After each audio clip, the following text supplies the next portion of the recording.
You're listening to Leadership's Insights, Navigating Career and Life. I am Maggie Rombach, your host, bringing inspiring stories and practical advice on leadership, career development, and work-life balance. So welcome to Leadership Insights, brought to you by Maggie's Mindset Mastery Academy. And I'm super excited to have another inspiring leader today with us, Kimberly. And I give you the word in a second, Kimberly. Before I do that, just a few short comments. We keep the same setup as always. I'll ask a set of questions. I don't want to repeat myself every time how it's set up. So if you're a new listener, feel free to listen to my little intro episode. It's just 4 minutes and explains a little bit the setup of this podcast. You'll also notice we'll make a tiny change in questions because we had a question about role models. And I put it in the first part because I realized it's such a deep question and it's nice to explore it a bit more in depth. And then lastly, just to say this podcast is now available on all the major platforms, on Audible, Apple Podcasts, so feel free to follow there. So with this, over to you, Kimberly. And it'd be great if you could start off with explaining a little bit your leadership journey. Great. Thanks, Maggie. Well, it's wonderful to see you again and to hear you again. Thank you for having me on your podcast. It's an absolute pleasure and an honor. I think you're doing great work. My leadership journey is one that has changed a lot, and I might be a bit different from some of the leaders that you've had on to date, in that I had a significant career change. I started out in banking and finance. I always said I was an accidental banker. And I led a small team of professionals in sort of creating new things in the banking and finance world, which I loved. There was a lot of creativity, there was a lot of innovation, and a lot of teamwork. And I really loved that aspect of my career. But at about 11, 12 years in, I had the opportunity to step off from that for a while when I was posted overseas with my family. And for the first time, I had the chance to really look around and decide what I wanted to do with my skill set and my leadership capabilities. And I took a change and took a big step to move into the philanthropic world. Initially for a sabbatical for a limited period of time when I was posted in Asia, but on coming back to Australia, which is our home base, I decided to pursue this full time and really carved out my own leadership journey in women's philanthropy initially and increasingly global humanitarian and development work, which has leveraged my original career of banking and skill set to try to create and lead on new solutions and really leveraging what already exists to create new ways of helping people around the world.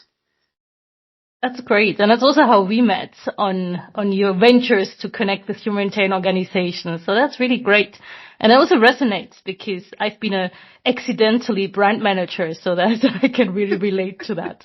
Exactly. Cool. So with this, let's jump into the questions. So we'll start with the 6 questions that are a little bit more elaborate. So the first one is, what are your top 3 guiding values, both in your career and in your personal life? So I'm going to group these a little bit because I think some of them overlap. So the biggest one I would have to say would be trust. And involved in trust is respect, compassion, kindness, and love. So for me, if you have those ingredients together, you have the base of all relationships, whether it be from family to community to work and everything you do in your life. The second thing I would say is curiosity and creativity. You know, not just following the status quo, constantly challenging yourself, challenging your team members, challenging your children, your loved ones to go that extra mile or think outside the box or create something that doesn't exist yet. And finally, I would say, you can have all of those ingredients, but if you don't have persistence and perseverance, and a saying that I've sort of coined, which is, particularly doing this more development humanitarian work, is we need fewer white papers and more whiteboards and more people actually taking action and getting things done. So it's easy to sort of sit and look at the blockages or the bureaucracy or the things that are stopping things from changing. But really, if you have that trust and that creativity and that community, then you can build on that with persistence and perseverance, because sometimes it's really hard and it takes a long time, but you have to keep going. I love that.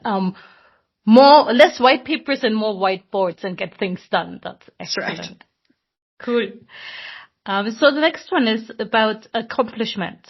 So which accomplishments in your life are you most proud of? one good example of an accomplishment in your life? So the thing I am most proud of would have to be my family, my children. I did take a decision a long time ago to balance my work and my own ambition with raising a family. And I think I've raised with my husband some really amazing humans. You know, they all are kind, they all are respectful, they are bright and curious, and they are all launched and following their own dreams and paths. And I'm extremely proud of that. But I'm also proud of sort of not letting go of myself along the way. You know, it would have been easy to take a decision to just focus on them, but they've always seen me work. I travel for my work. I've missed, some significant events along the way in trying to balance. And sometimes, you have to make it all fit. And so they've been supportive of me and we've been supportive of them. And I have to say also my husband is my enabler and my number one supporter, in that he's always been a partner in both my career, but also in supporting me with the kids. And as increasingly I do this sort of work, stepping with me along the way as well. This is great. I really like that. And we'll talk about work-life balance a bit more later, but I think it's super important as also for ambitious women listening to us, young women, to see that it's actually possible to combine career and family. That's great. So when you're hiring or promoting individuals, what are the qualities beyond technical skills that you're looking for? So I don't hire anymore. I convene, I guess would be what I do. I bring people together. And for me, it's, don't let ego get in the way. When I see big ego, I've learned my lesson over the years that often that doesn't fall into that community value that I hold so dear. And so for me, it's that respect for others, that trust, that creativity, that spark. And I convene a community of women leaders, global women leaders around the world. And all of the women who come into that community, they're all doing extraordinary things and often, stepping outside of their comfort zone, challenging the way things are done, setting up new models, testing new things, often in really tough circumstances. So for me, it's that my whole career, I always took the opportunity when I saw something I thought could do, something differently or a new idea. I always took it on, even if it was in addition to my primary job responsibilities. And that willingness to be curious, but also act on that curiosity and bring others together. It's not all about you. And often the best solutions are about leveraging what already exists. I'm a structured finance banker by profession. And so often the best solutions are, by sitting back with that whiteboard and putting together the pieces that you can't do by yourself, and recognizing that as individuals on a team or in a community, you need each other and you need to find a way to get the best out of everyone to contribute. That's great. So I hear innovation, going the extra mile, and I also see how all of this really links back to your values. It's really kind of people that bring those values to their job. Yes. Nice. Okay, so the next question is about work-life balance.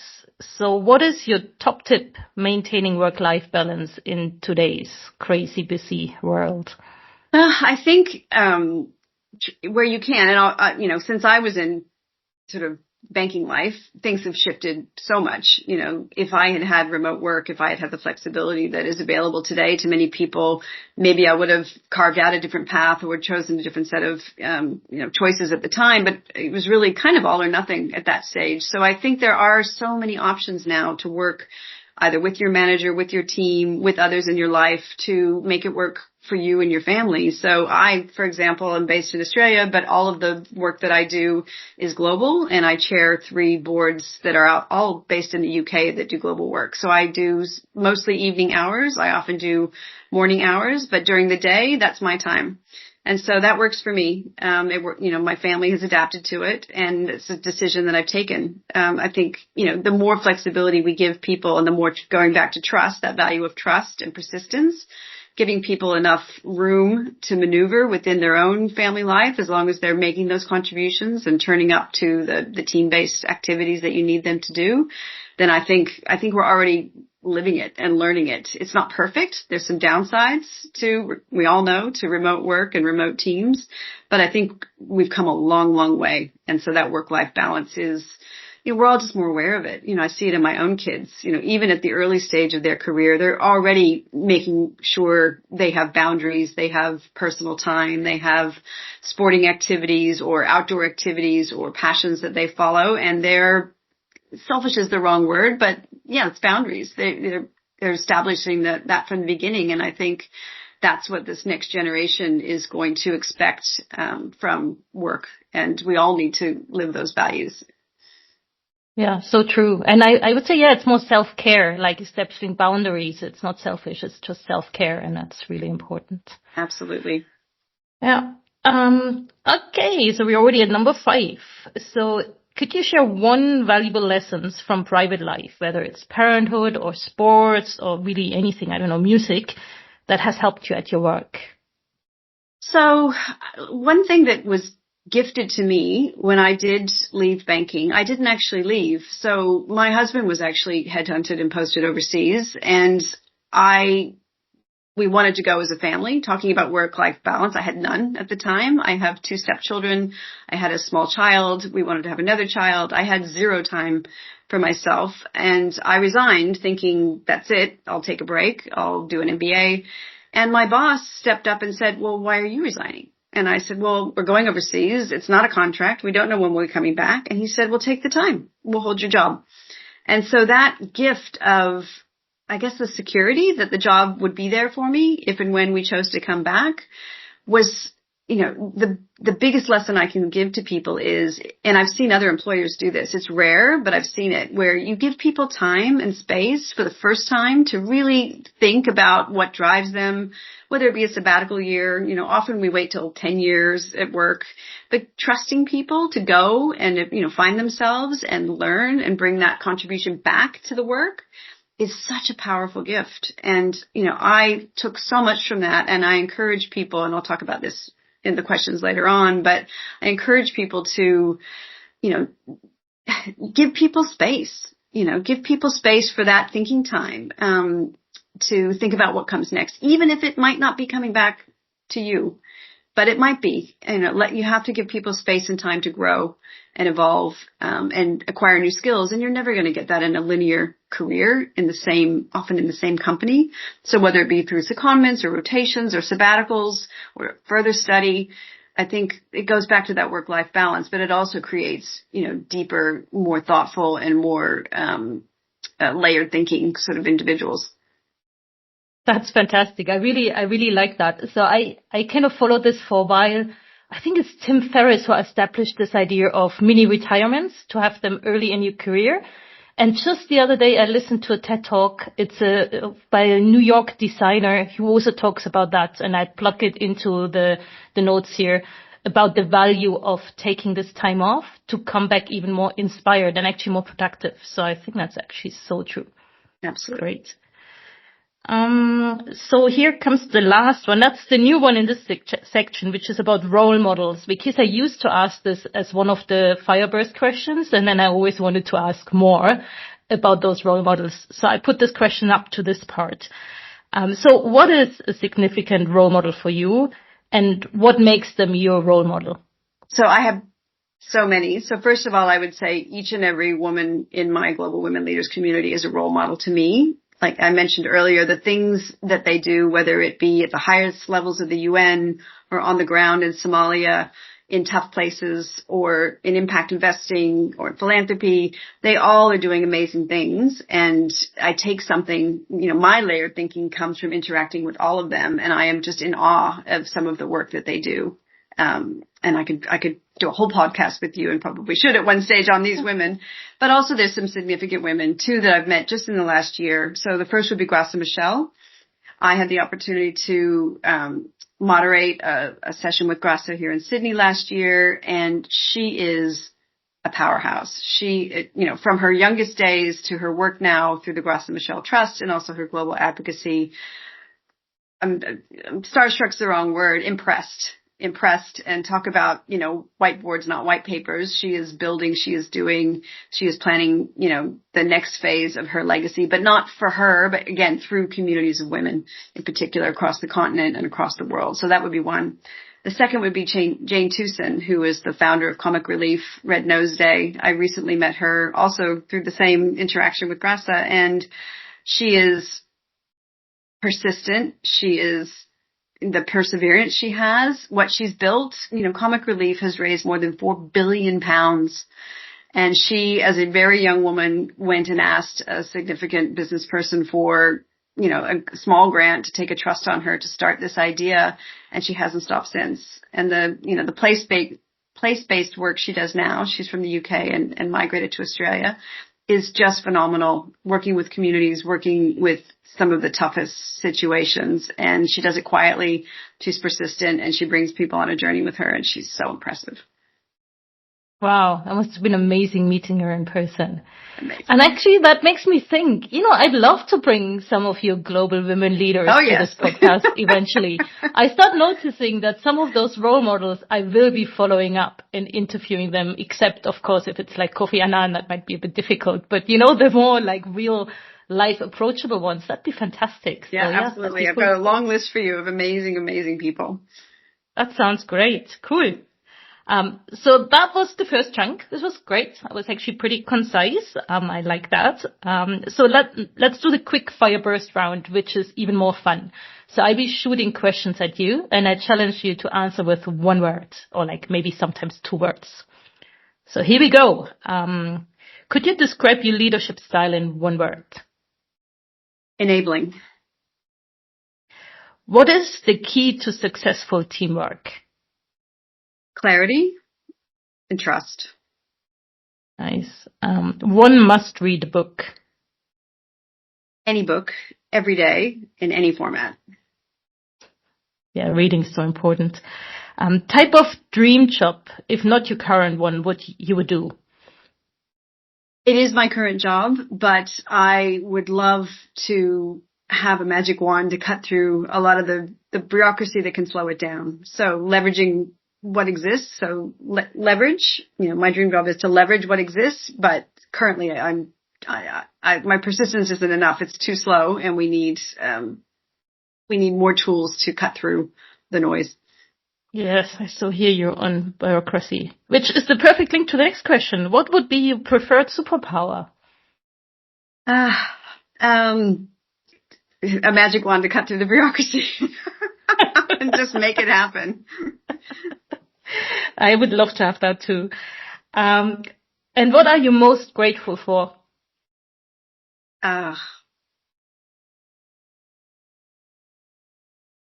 Love, which is at the basis of community, family, raising good humans, and humanity. I mean, that's the reason why we're, in spite of tough things in the world, there's still good things happening. And, humanity, I'm grateful for humanity. I'm grateful for people who are willing to help just one person, even if the bureaucracy is slowing down the rest. What a nice way to close this up. That's so beautiful. Yeah. So as we wrap this up, as one parting thought, what career advice would you offer your 18-year-old self, or really anybody who's just starting out now? So I give a lot of career advice. And when I was 18, I thought I was going to be a doctor. I was good at science, and I had no idea what was ahead of me. I never thought I would live overseas. I never ever imagined I would be a banker, and I certainly never thought I would be doing global innovative finance and philanthropy work. So I think the first bit of advice I would give is that it's a journey. Even with my own kids, even what you're studying now might not be where you find your passion, and it's the life experience along the way and putting yourself out there and experiencing different things, or taking that sabbatical, or taking a class completely outside your skill set or your initial comfort zone. Also leverage what exists. What I said before, often the dream job is the one that you create. I give this advice a lot. The jobs that we have today are not the jobs of tomorrow. They're not all AI. They're often just seeing a good idea and pulling people together to help you make it happen. And that's why the role models of the women in my community are so impressive. They are making things happen by pulling things together and creating jobs that don't exist, creating social enterprises, creating, shadow humanitarian sort of methods, all of it. So, don't limit yourself to what the career counselor tells you, or the job list, or the personality profile. Get out there and experience it. And it's a journey. I'm well into my 50s, and I'm still creating my job. And it certainly looks nothing like it did at 18, 20, 28, 38, 48. So it's a journey. Fantastic. Yeah, that really, sounds great. And I can see that many people I'm talking to that it's similar. You start with one thing and then you go wherever you go. And that's part of the beauty of it. Thank you so much, Kimberly. That was fantastic. I'm always amazed how each leader is so different and the insights come in different ways. But yeah, it's fantastic. So thanks so much for taking the time. It's great to connecting with you.